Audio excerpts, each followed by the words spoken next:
Hello out there and welcome to Public Conscience. This is the anti-corruption program produced by the Progressive Impact Organization for Community Development, PRIMOG. PRIMOG is a civil society organization with a mandate to promote good governance, participation, and accountability in Nigeria. I am Chidozie Ogbonnaya with Adaobi Obiabumwa. Welcome to the program. On Public Conscience on Radio, we seek to evolve a corruption-free society through the amplification of corruption stories reported by our partner media organizations and drawing citizens and government attentions to democratic actions against it. We also promote integrity by focusing on rare cases of the display of honesty by public and private individuals in the course of their normal activities. The MacArthur Foundation supports the production of this program. Today, we will be discussing electoral corruption in Nigeria and the role of citizens in ensuring all forms of fraud before or during elections in Nigeria are reduced to the barest minimum. Recall that in our last episode, we brought to you stories of outstanding Nigerians who chose integrity as their lifestyle. Today's program will help us examine Nigeria's long walk to improving integrity of its electoral process, the progress made so far, and the task ahead, especially as we close in on 2023 general elections. One of the basic elements that differentiates democracy from other forms of government is the ability of its citizens to choose their leaders over a period of time in a transparent, free, and fair election. Eligible voters are expected to exercise their franchise in a manner devoid of malpractices, such as vote buying, violence, intimidation, discrimination, and rigging. It is important to know that Nigeria's democratic experience from the First Republic has been characterized by one form of malpractice or the other.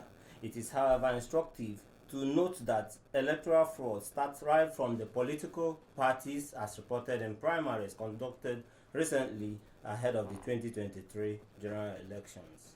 During elections, some electorates sell their votes to the highest bidder. In some cases, people sell their votes for as low as 1,000 naira. Items such as wrappers, salt, and seasoning cubes are also used to induce voters during elections in some places.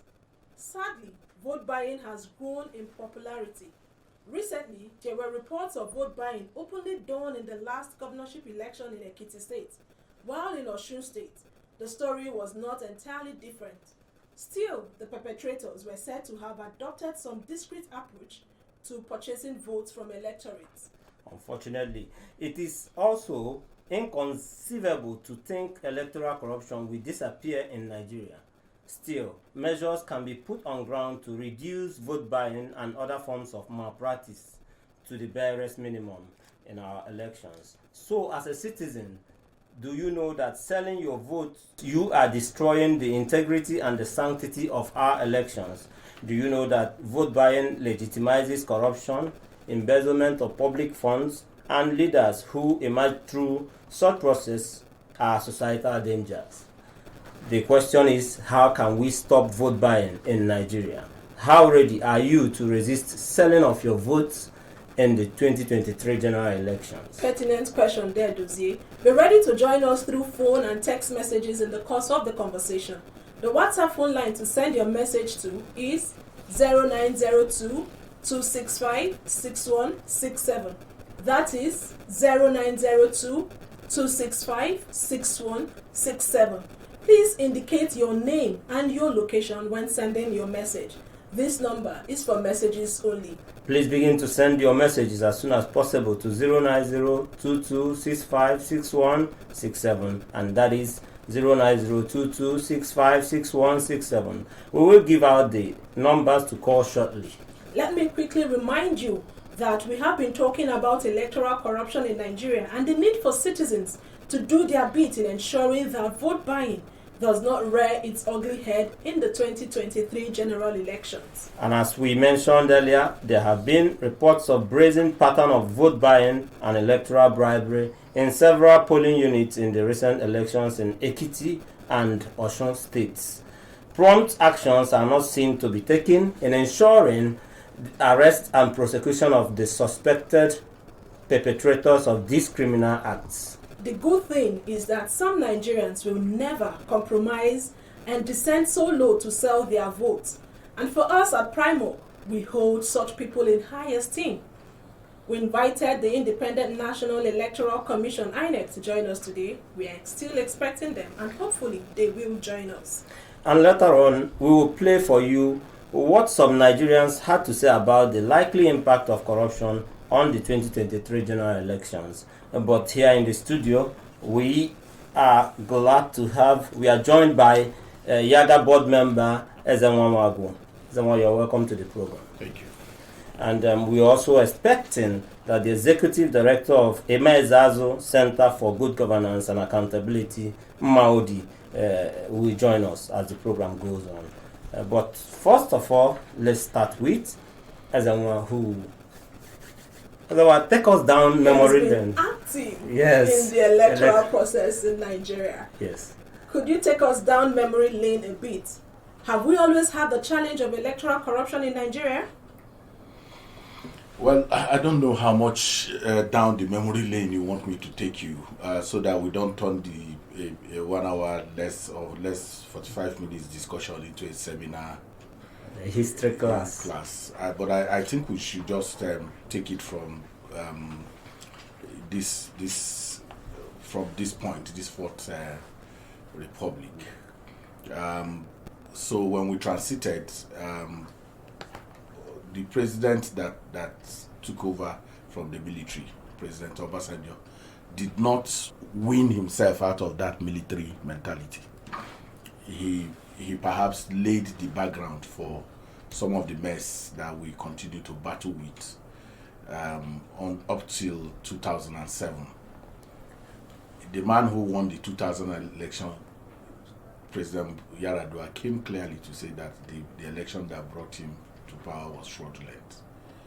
And in response to that, set up the Justice Mohammed Uwais Electoral Reform Commission. What we used to have was that you could just be going to vote and the result of where you are voting will be announced. It could also be, we had situations where very disgruntled electoral officials will take ballot papers to politicians. Sometimes even take the result sheets and write those things in hotel rooms or in other places, and then the results will be announced and you'll be told to go to court. That's where we're coming from. Ballot snatching. Ballot snatching, pouring of inks,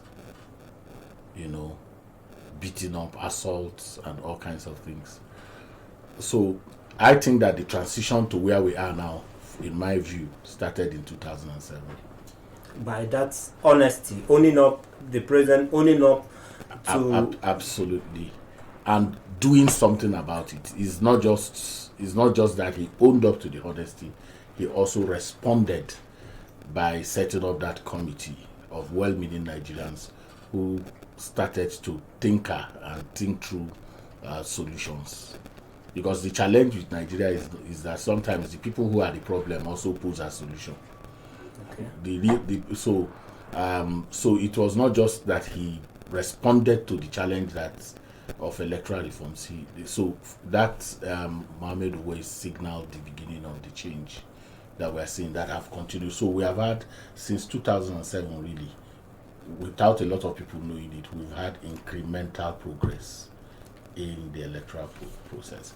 So we introduced the smart card reader in 2011, which we called the game changer, and then we came with the permanent voters card. All of those things tried to reduce voter identity theft. Mm-hmm. And to this point where we are now, when Mahmoud came in, Mahmoud said something and a lot of people did not listen to him. He said, nobody will be allowed to win elections in INEC. That elections will be contested and won at the polling unit. So we began to have a situation in which different innovations were thrown in to make sure that that happens. And that has come to this point now where you are having electronic transmission of results and what you call BVAS, which is an improvement on the smart card reader. Okay. So in reality, process-wise, in terms of process, and when I talk about process, I'm talking about accreditation, opening of polls, accreditation, voting, collation of results, and making returns. Those processes have tremendously improved. So the remaining conversation is around politicians and their candidates who have decided to be absent from the electoral reform conversation. And I hope we can focus on that. Now you mentioned politicians. Let's bring them in a little bit before we go back to the general public, what we should be doing as citizens and electors. Internal party democracy is very expensive and breeds corruption. I'm sure you know about the last primary that all candidates of the major political parties came out from and ahead of the 2023 elections. How much of an impact is internal party democracy having on the overall integrity of our elections? You can't start from here. You have to start from perhaps where this challenge started. In 1999, and I told you about the very deleterious consequences of what Obasanjo did to our democracy. We've not been able to situate it correctly. When the Jos Convention held in 1999 that elected President President Obasanjo. The front runner was a man called Dr. Alex Ekweme. Up till that evening, delegates were quartered in Abuja and Bauchi and were driven straight into the stadium in Jos.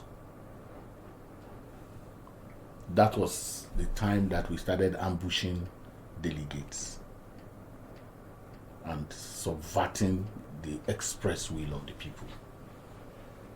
From that period, Obasanjo eliminated the word contest from elections, from internal party elections to we give.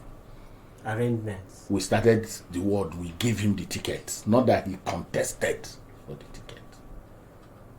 So with the elimination of contest, it now went down up to the subnationals, that's the states, where the governors became emperors, determining who gets what and how.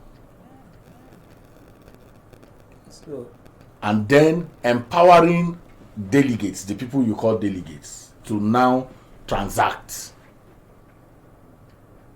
So the subterfuge, the internal democracy subterfuge within the political parties is the consequence of what we continue to see. And Adobe, I always tell colleagues that we oversight INEC with magnifying glasses. Could you explain? We use all our attention is on INEC. If I allow you in the next few minutes, it will be about INEC. What is INEC going to do? But the politicians, we use shaded glasses. We should concentrate more on politicians. INEC would bring materials for elections. Who buys the vote that you are going to be talking about? Who compromises the electoral officers? Who brings the people who snatch ballot box if there is ballot box to be snatched? So on the overall, we've gotten worse from where we started in 1999. No, I'm just telling you that internal party yes, and yes. We are not, as far as we paid attention to INEC, and INEC improved these processes, we have not paid even a small attention to the political parties and their processes. And this system is getting worse because, now these days we hear dollar rain and all that stuff. No substance to it. We can't say there's anybody we held that was prosecuted out of the what happened, transpired. What we were told transpired. Transpired. What we were told transpired. Yes. Yeah. But we are here, and it is what it is. We are carrying on with our lives. In the next 4 years, we go back, and are we going to continue like this? It didn't start there. Governorship elections in 2019, in many states, to come to the House of Representatives, candidates, aspirants paid as much as ₦1 million. Money politics. In many places, you had to swear to an oath. And all this breeds corruption, because at the end of the day, it delegitimizes victory. But what can INEC do? So you see the problem. That's what I'm telling you. That's what I'm telling you. You mentioned a whole lot about the challenges political parties face when it comes to internal democracy. Is there anything that INEC can do? INEC has a party monitoring department, a political party monitoring department. Okay, that virtually for me is a ritual. It monitors to the extent that it's set to go for party primaries and write reports and all of those things. But what power does it have to change what the political parties are doing? You can only write the reports, and if you write the reports, the political parties do what they want. If you don't like what they have done, you go to where? Court. You approach the judiciary. So that was where we were in our elections as well. Commit fraud and tell your opponent to go to court. That is why I'm saying that if we pay equal, sufficient attention to what people call internal party issues and invest the kind of resources that has been invested into INEC, into other people who are the electoral pyramid, the electoral stakeholder pyramid of elections. Okay? Yeah. Meaning the political parties, the security agents. If we are paying equal oversight attention to them as well, we will come back to this point where we have seen incremental progress in INEC, but these other people have remained where they are because we are not paying attention. Okay, we'll come back because you profile a lot of solutions before we wrap up this program. But right now, let's play some voices. These are opinion of Nigerians on the street with regards to how corruption will impact the 2023 general election. Hello and welcome to Primorg's public feedback series on corruption, called Voices Against Corruption. And we ask, how much do you think corruption can affect the 2023 general elections? Present government impoverishes Nigerians.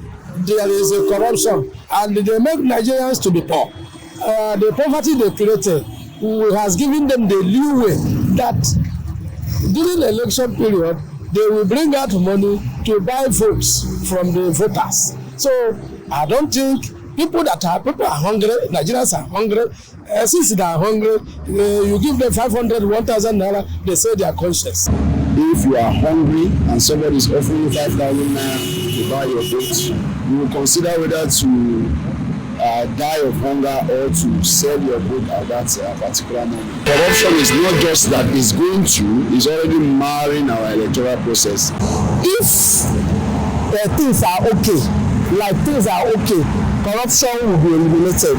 If the economy is working, if there is food on our table, if everything is working, no lights, no nothing, you go home, no light. You come to office, no light. You come to office, nothing until even the little stipend they pay you as salary is not enough. So of course you wait on if anybody gives you money, you vote in the candidate you don't want. We have to look at the past, then look at the present, because it is the past and the present that determines the future. The Nigerian is hungry. We all know that. And experiences has taught that somebody that is poor can easily be induced, with money.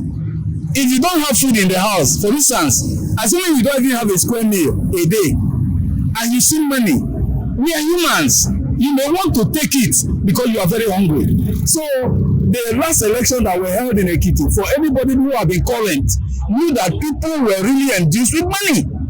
So it all means that the future election that is coming, except something is done, it will definitely affect because of the poverty. I mean, the economy is very good. You will go for the right person. The economy is very poor. The money they are paying the civil servant is not enough. And it's the civil servant that go to the market. Yes, so if they want the election to be good, but it's already late. If they want for the future, or if they want a election to be good, they have to make everything good. They have to make economy fine. They have to increase the salary of the staff. Employees should be fine.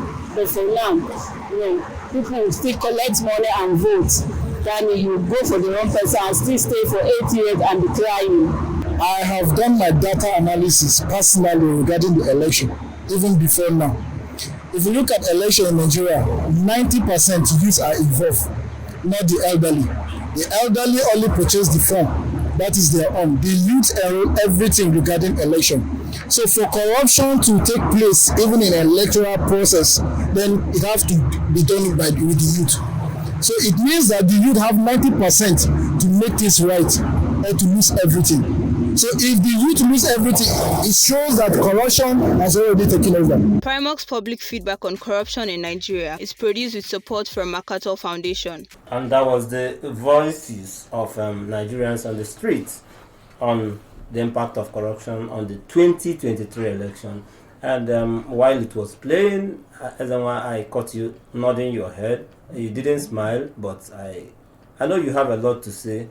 Before you come in with your quick reaction to that, before we run and open the phone line.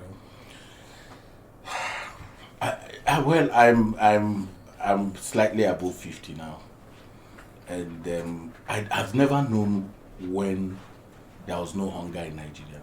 I didn't know that time when my parents would tell me that, hey, as you are going back to school, things are okay, take everything you need. I was always told that things are not good, that the times are tough. Even when I come relatively from a middle class family. So what am I trying to say? We can't continue to justify crimes with hunger and poverty. It's okay for political purposes to continue to say the people are hungry.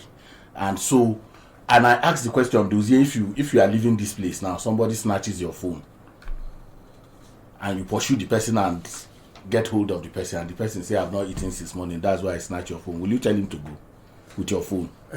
No. So crimes, listen, the vote buying is a crime. It's in our laws. But let us not justify what dehumanizes us. Election holds in a weekend for the state, for the general, in 4 years, one Saturday. And that one Saturday, you collect 2,000 naira and justify it that it is because hunger that has not killed you for the whole of this period. It is that Saturday, that 2,000, that 5,000, that Maggi, that sugar that you are going to collect that one Saturday that will keep you alive for another 4. Look, we reduce these conversations to such that you emotionalize it, you deodorize crime and all of those things. We must come to that point where we face the real issues. Democracy does not guarantee that the person you elect will work for you. That's the mistake. So when you collect these monies, gifts, you have already devalued your citizenship by saying, I can't even hold you accountable anymore. Adobe gave me money to elect her. How will I now come and say you have not done roads, you have not done water? And she has bought. And then the Adobe that won the election, can she with her good conscience say I won? Shouldn't she be saying I purchased? So we trivialize conversations in our country. Oh, civil servants, when you were earning 18,000 minimum wage, your minimum wage now is 30,000. Yes, there are inflationary issues and the rest of them, but crimes, when it comes to public good, we find response. Why won't we do something? I am saying that do not justify crime with poverty. Do not justify crime with hunger. If you catch an armed robber today, the armed robber will tell you that the reason he's robbing is because no food. No. If you meet somebody who is a drug dealer, and those who we were told took dollars in at Old Parade Ground and Eagle Square, were those people poor people? They are rich. So greed is the driver for crimes, not necessarily those conditions, because honest effort, honest work can put food on your table. Now greed is the one that makes you want to do something else. Now, are you well paid? You in the context of everything, you should not be here. You should also be thinking of going to work in oil companies or somewhere but you are passionate about the work that you do and you bring integrity to it. I am saying, let us not give comfort. You know, the economics, in economics, we are taught that that human wants are insatiable. So, but we must have this sense of nationalism and to grow our democracy and develop our country. We cannot wish away the dangers of selling our votes. But we'll quickly, I think it's high time we bring in our listener to join the conversation. Please today. Follow us on all our social media platforms at Official Primo. All right, and we want you to join the conversation and give us your reactions. Do you also know that vote buying legitimizes corruption and embezzlement of public funds? Do you know that leaders that emerge through vote buying or fraud pose societal dangers? How can we stop vote buying in Nigeria, and how ready are you to resist selling of your vote in 2023 general election? Hello? Yes, your name and where you're calling from? I remember Mr. Sunday Prince. Okay, let's hear you. Your guests have spoken well, they have said it all. What is bad is bad. Someone that has been on the hold for years, that means to the time they will remove the person, you start shouting they should remove him, that the stuff inside the hole has been with him. And this is the person who has been in the hole for years. So just one Saturday that will conduct the election, the 5,000 they will give you, will it solve your problem of 4 years? So what is bad is bad. You know, we that are born after the Civil War, we experience a lot of hardship, and we're not even middle class. We are poor. But it's no time we have been well in this country. So people should not generalize the issue of vote buying or money collecting as a excuse that people are hungry. When they give you the 5,000 naira, will it solve your problem all the 4 years? And someone that has went and borrowed money from the financial institute to finance the election by paying you, what else will you ask for me? Okay, please wrap up in 10 seconds so that we can take other calls. Even if the meeting that far that you have not done a road, you promised us, you told us that you tell that the money you borrowed in bank that you have not finished it. All right, we must thank you. Your points that are quite made. Hello, your name and where you're calling us from, please. Let's hear you.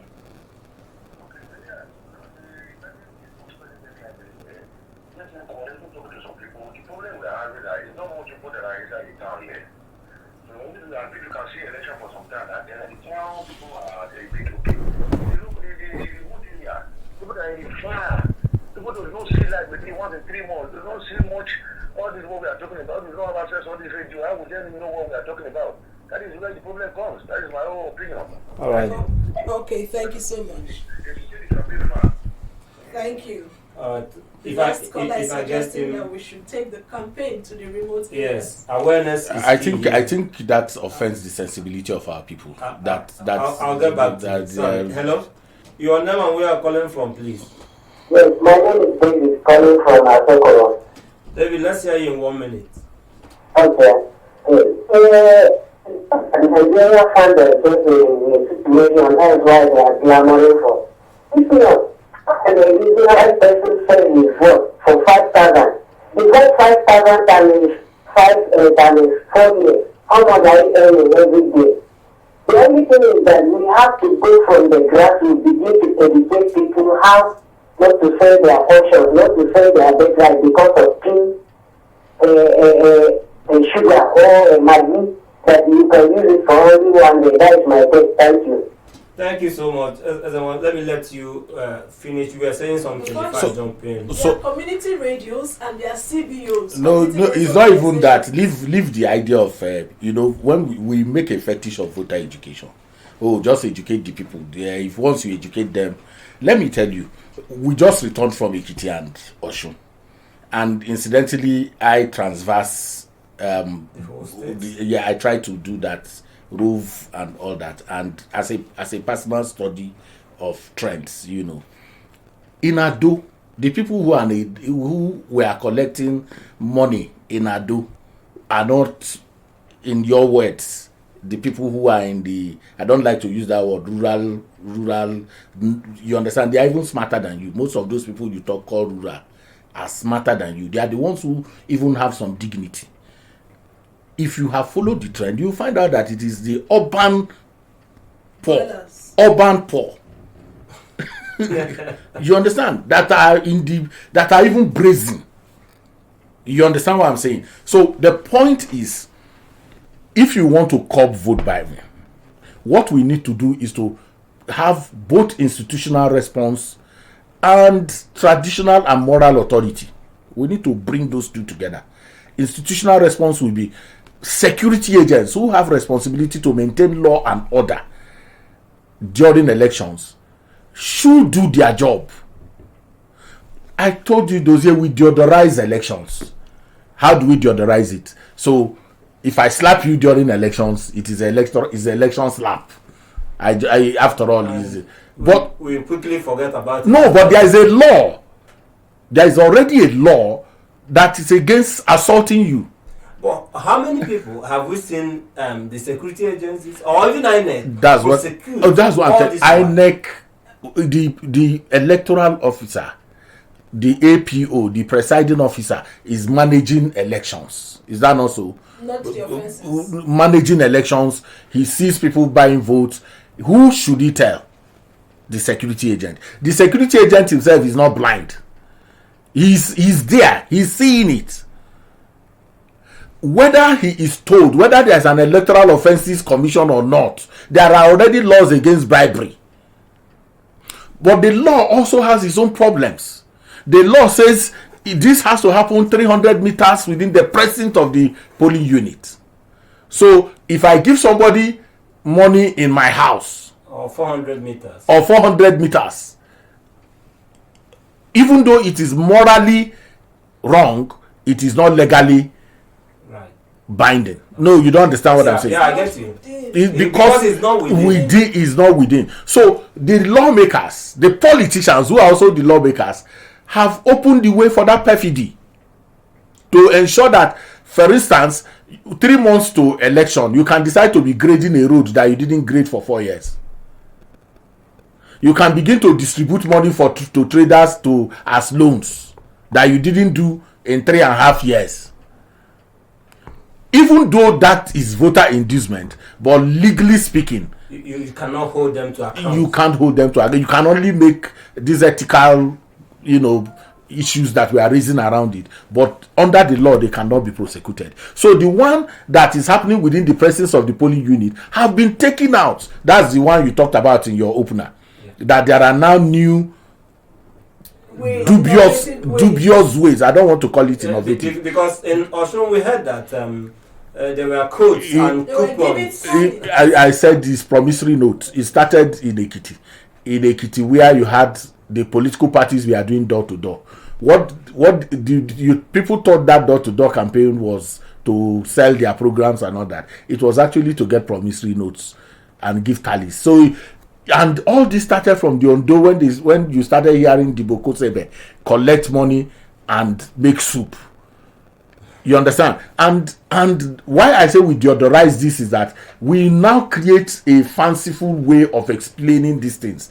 But I am still pinning it down to the fact that if you are arrested, you have possibility of spending some time in jail. But we've not seen these things happen.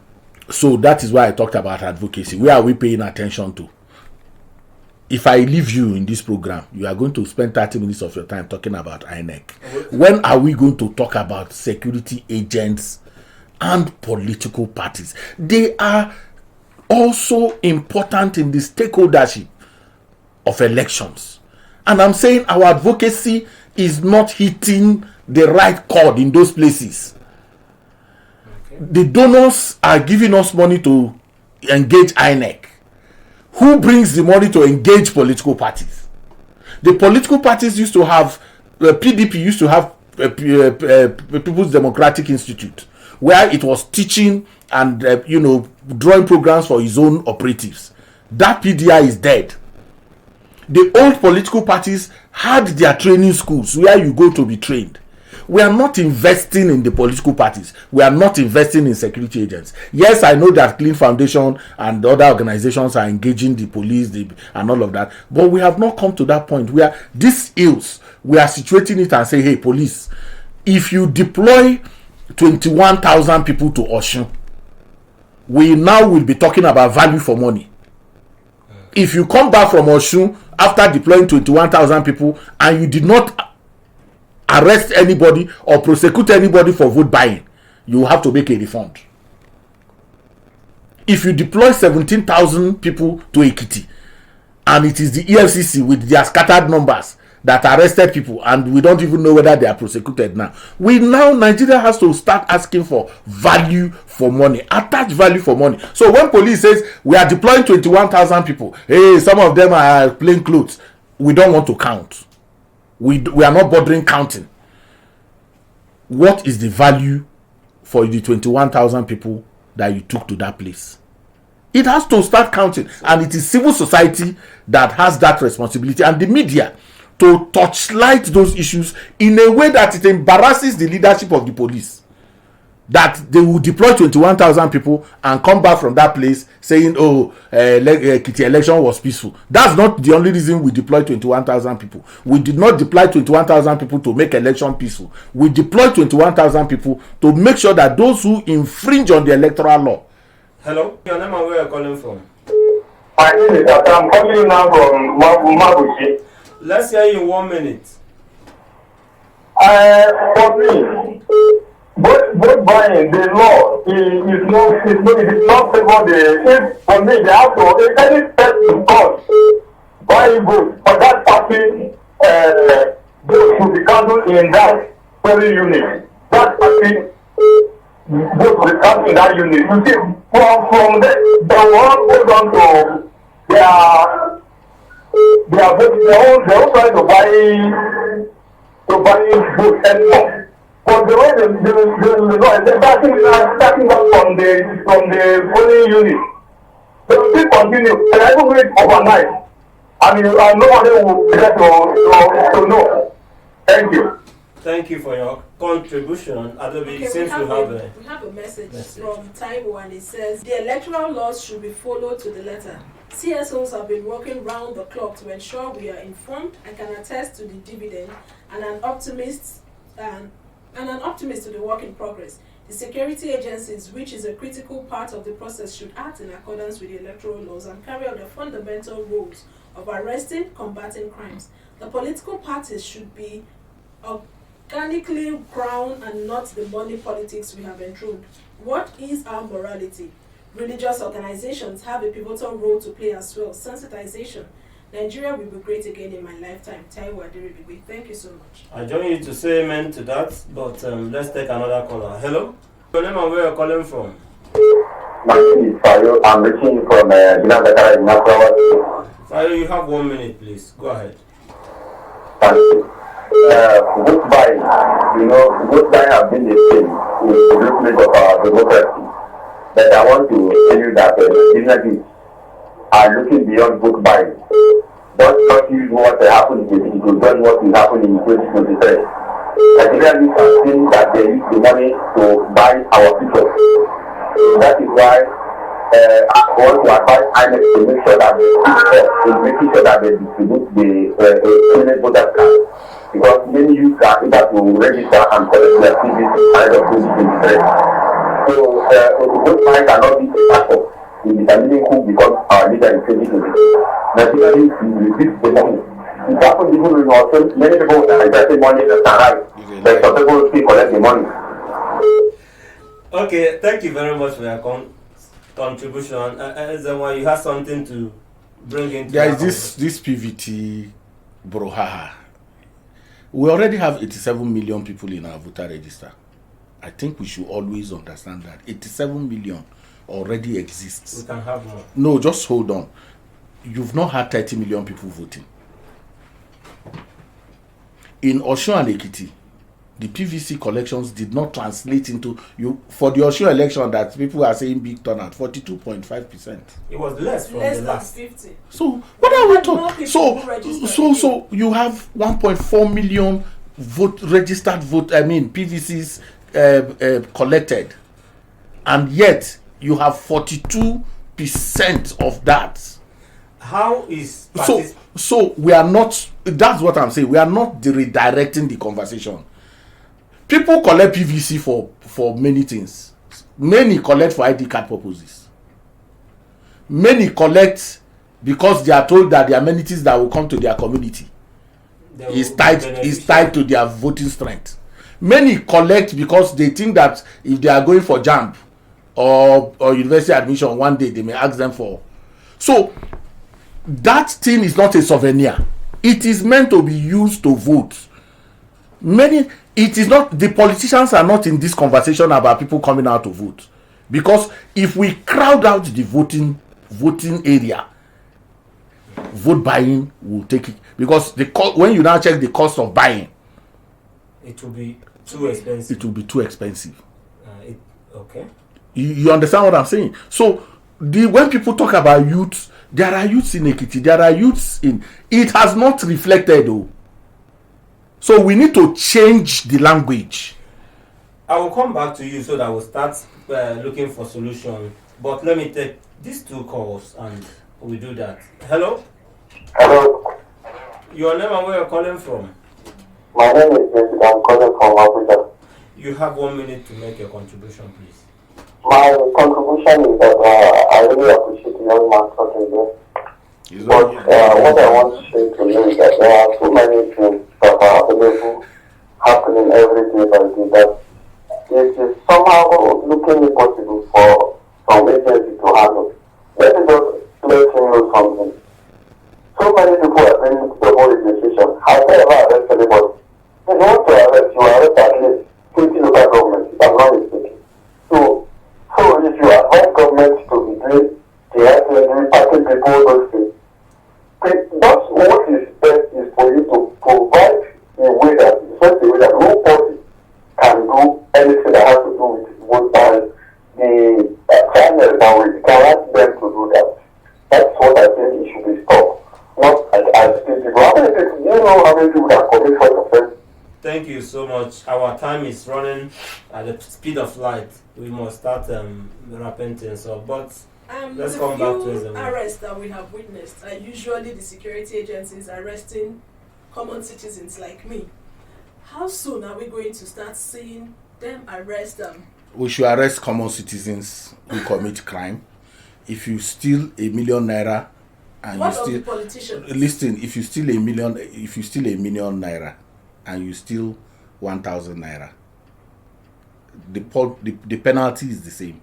Both stealing. The volume does not make any distinction, and we don't say because there are pickpockets. Somebody has picked your pocket in Wuse Market, and you arrest the person. The person say, "Oh, there are bigger pickpockets around." It's you that we have arrested that we are going to deal with. If you know that the law is tilted against ordinary people, then ordinary people must make example by protecting themselves, knowing that the law is tilted against them. I don't know if you understand what I'm saying. If I know I'm going to go to jail if I commit a crime, the Igbo people will tell you that if rain beats the rat and the lizard, they will not dry up at the same pace. They are not going to dry at the same pace.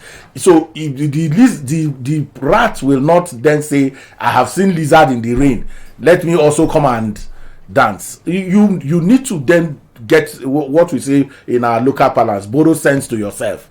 While not justifying, I am saying that the problem we have is consequence management. We are not able to deal with consequence of crimes, and we are always providing comfort for criminals.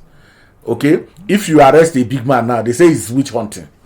Did you forget that there was a time we were focused, EFCC was focused on arresting? They say it's witch hunting. It's selected. There is always a word to justify and give comfort to groups. So you think the best place to start, at least, is from the low-hanging fruit, which are, the ordinary person? If you come to the presence of the polling unit and you are giving money and you are arrested, you pay for it. It is now your responsibility to name the person who gave you the money. If you protect that person, we cannot put a gun on your mouth to say, tell us who gave you, because the law does not. And like I told you, if I give you food in the morning in my house when you are going to vote, it is not a crime, even though treating is an offense in our electoral law. It has to happen within 300 meters within the presence of the polling unit. So what we need to do is to expand. I told you, let us inflict moral and traditional authority on this issue. What do I mean? In Ekiti, the INEC involved the traditional rulers in Ekiti to weigh in on the NURTW in taking INEC logistics early to the polling units. When the traditional rulers called the NURTW, we had a seamless process. If we bring traditional and moral institutions into this conversation, and I mean the respected clergymen of both faiths, respected traditional rulers, to begin to make an issue out of vote buying, with the institutional response that we are adding to it, we are going to have better results. Our time is fast spent, and we just have to start wrapping up, Adobe. Please visit the news page of our website, primornews.org. That is primornews.org for all the details of our reports and interviews. Visit our website, www.primorg.org, to get all the information about Primorg. And before I go on, Adobe, I think maybe we can give him 1 minute to just say something about the election and vote buying that has dominated discussion after that. Okay, my name is Maodi, Executive Director, Mezazu Center for Good Governance and Accountability. I know Eze must have said everything I would have wanted to say, but I think vote buying is when we go full electronic voting, so there will be no vote and show anymore. My people have to take responsibility to stop selling and buying of votes, so that all the free, fair, peaceful, inclusive, credible elections we'll be working hard for and praying for will become a reality. Thank you. Thank you. Absolutely. People have to take responsibility. And let me remind you that you can watch our videos on Primorg TV, our YouTube channel. Please subscribe to get reminders when we have new posts. We appreciate our guest, Yaga board member, Ezenwa Nwago, for joining us. Thank you so much, Ezenwa. Thank you. And also the Executive Director, Emezazo, Center for Good Governance and Accountability, Maodi. Thank you for dropping by today. Public Conscience has the support of John D. and Catherine T. MacArthur Foundation, committed to building a more just, verdant, and peaceful world. Get more information about the foundation on its website, macfound.org. Join us again here next week for another episode of Public Conscience.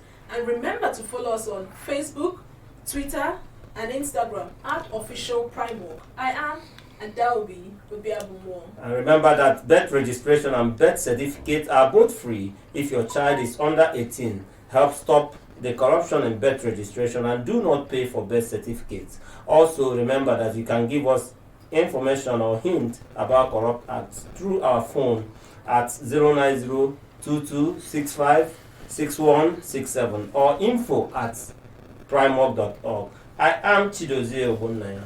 God bless you.